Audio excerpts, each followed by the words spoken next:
تشوهات الأنف اللي بتكون ناتجة عن حوادث بتؤدي إلى تغير شكل الأنف أو عدم تناسق شكل الأنف مع بعضها البعض. زي ما احنا شايفين صديقنا تعرض إلى كدمة في المكان ده تحديدا أدت إلى إعوجاج الأنف إلى الجهة اليمنى.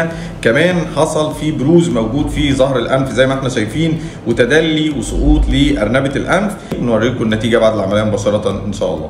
شكرا لدعواتكم الجميلة. أنف رجولي تم نحته بامتياز وتصغيره مع الاحتفاظ بملامحه الذكورية الجميلة. أنف قوي جدا، أرنبة الأنف مدعمة زي ما احنا شايفين، مرفوعة تنظر إلى أعلى، تعكس كمان النور الساقط عليها، ومرفوعة حتى أثناء الضحك. ظهر الأنف اللي كان محدب للخارج أصبح مقعر قليلا أو منحوت.